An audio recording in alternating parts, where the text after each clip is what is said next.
الحمدللہ رب العالمین والصلاة والسلام علی خاتم الانبیاء والمرسلین وعلی آلہ واہل بیتہ وصحبہ اجمعین ومن تبعہم بإحسان الی یوم الدین۔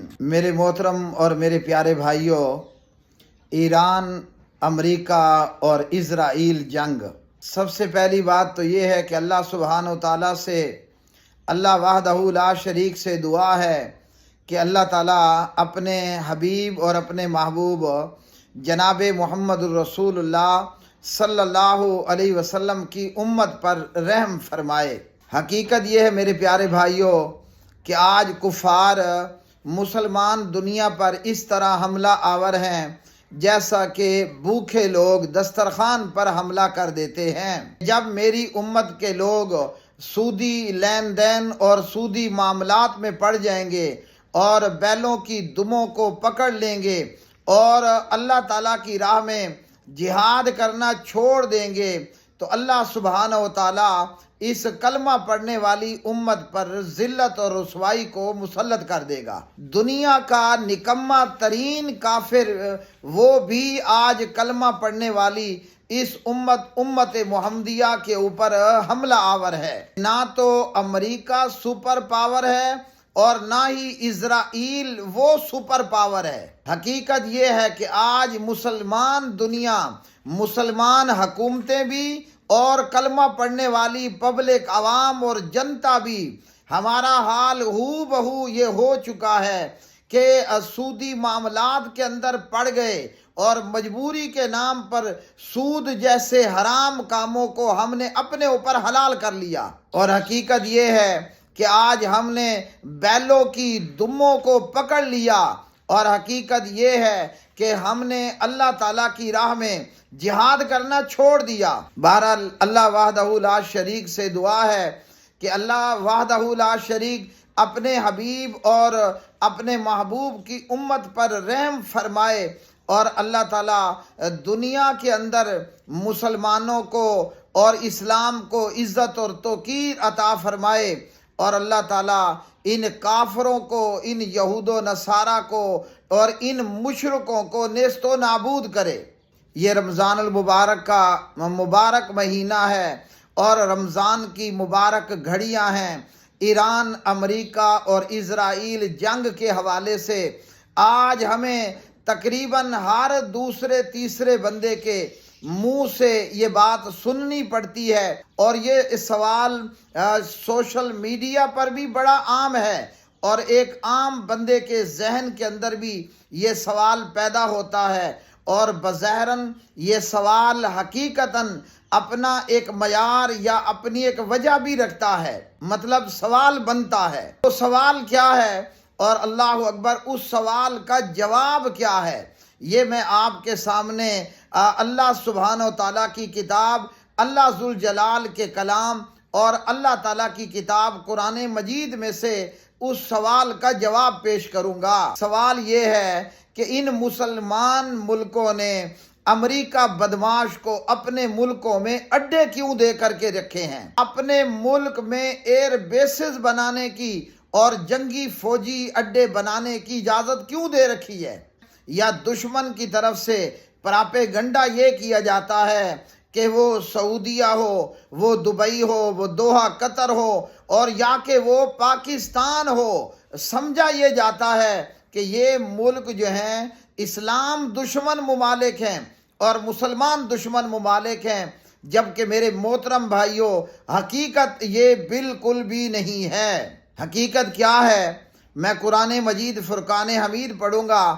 اللہ سبحانہ و تعالیٰ ارشاد فرماتے ہیں، اعوذ باللہ من الشیطان الرجیم، لَتَجِدَنَّ أَشَدَّ النَّاسِ عَدَاوَةً لِلَّذِينَ آمَنُوا الْيَهُودَ وَالَّذِينَ أَشْرَكُوا۔ فرمایا لَتَجِدَنَّ، لام تاکید کے لیے ہے اور نون جو ہے وہ نون ثقیلہ، نون مشدد ہے، جس کا معنی بنتا ہے لَتَجِدَنَّ، ضرور بالضرور آپ پائیں گے، اہل ایمان کے دشمن، کلمہ پڑھنے والوں کے دشمن، مومن لوگوں کے جو سخت ترین دشمن ہیں، ایمان والوں کے جو بدترین دشمن ہیں، اللہ سبحانہ و تعالیٰ نے فرمایا وہ دشمن نمبر 1 الیہودا، وہ بنجمین نیتن یاہو ہے۔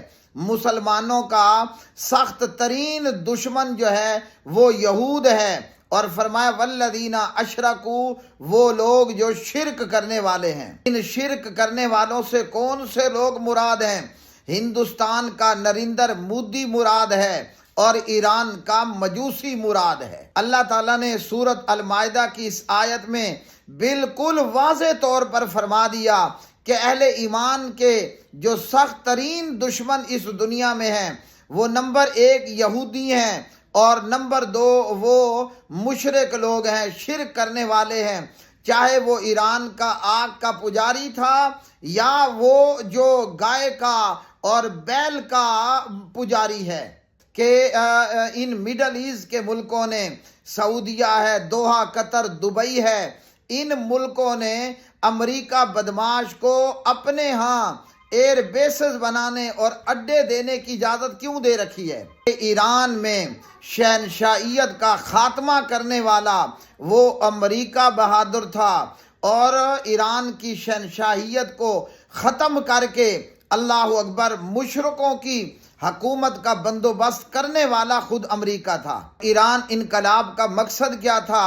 کہ جو خطے کے اندر مسلمان ممالک ہیں وہاں پر دہشت گردی کو، فرقہ واریت کو فروغ دیا جائے، تاکہ یہ مسلمان ممالک مجبور ہو کر امریکہ کو بطور چوکیدار اپنے ملکوں میں اڈے دیں، اور اس بہانے امریکہ جو ہے ان مسلمان ملکوں کے اندر گھس بیٹھ کرے۔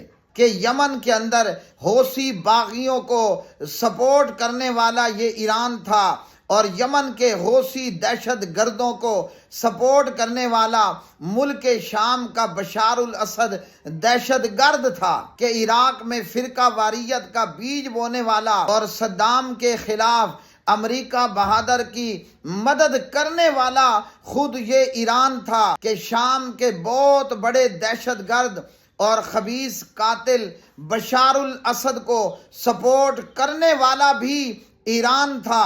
شام کا وہ بشار الاسد جس نے اپنے دور حکومت میں ظلم و بربریت کا بازار گرم کرتے ہوئے اللہ اکبر دنیا میں گزرے ہوئے فرعون کو بھی ظلم و بربریت کے اندر پیچھے چھوڑ دیا۔ اس پورے خطے کے اندر فرقہ واریت ہو یا بد امنی ہو یا انڈر ورلڈ کے اندر دہشت گرد اور تخریب کاری ہو، اس بات کا سارا سہرا اور کریڈٹ اسی ایرانی حکومت اور ایران کو جاتا ہے۔ کہ میرے پاکستانیوں، یہ بات بھی ہم اچھی طرح جانتے ہیں کہ یہی ایران بھارت ہندوستان نریندر مودی کا اللہ اکبر حلیف اور حمایتی تھا۔ کہ راہ کے کلبھوشن یادو جیسے دہشت گردوں کو اپنے ہاں جگہ دینے والا، اور کلبھوشن یادو جیسے دہشت گردوں کو، انڈین اور بھارتی جاسوسوں کو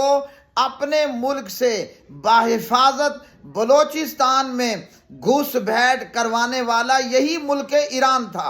اور ہمارے ملک پاکستان میں فرقہ واریت کو ہوا دینے والا، فرقہ وارانہ دہشت گردی اور قتل و غارت گری کو فروغ دینے والا بھی یہی ملک ایران ہے۔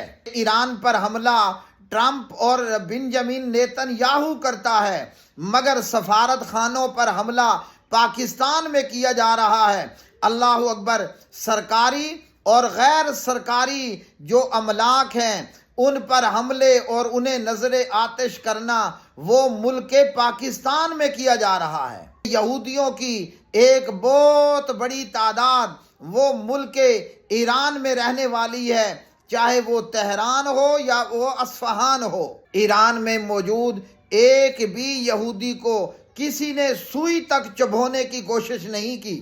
مسلمان ملکوں کے اندر وہ مذہب کے نام پر اللہ اکبر وہ دہشت گردی، وہ فرقہ واریت اور وہ فرقہ واریت کے قتل و غارت گری کا جب دیکھیں بازار گرم کر دیا جاتا ہے۔ خطے میں موجود مسلمان ملکوں میں فرقہ واریت ہو یا دہشت گردی ہو یا اللہ اکبر، بشار الاسد جیسے خبیث شیطانوں کو سپورٹ کرنے کا کریڈٹ ہو تو وہ محض ملک ایران کے حصے میں آتا ہے۔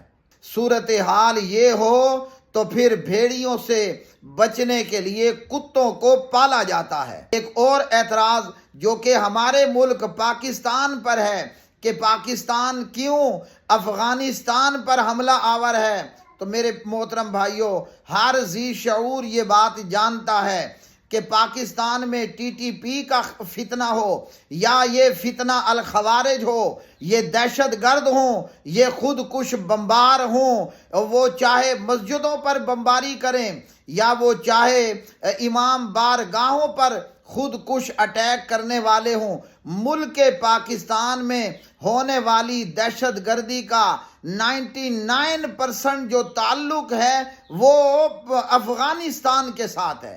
یہ ہمارے فیلڈ مارشل جناب حضرت حافظ صاحب نے یہ بات ہمیں درست بتائی، اللہ اکبر اللہ اکبر، اسلام آباد میں، کہ افغانستان ضرور اسلامی ملک ہے مگر وہ قطعاً ہمارا برادر اسلامی ملک نہیں ہے۔ پاکستانی افواج ہندوستان میں موجود فتنہ الخوارج کے ٹھکانوں پر حملہ آور ہے تو اس کی وجہ محض یہ ہے کہ وہیں افغانستان میں یہ فتنہ الخوارج یہ تربیت حاصل کرتے ہیں اور پاکستان میں آ کر بازاروں میں، چوکوں میں، چراہوں میں، عبادت خانوں میں، سکولوں میں، مسجدوں میں، امام بارگاہوں پر آ کر یہ خود کش اٹیک اور اس طرح کی خون ریزی کا بازار گرم کر کے حملہ آور ہوتے ہیں۔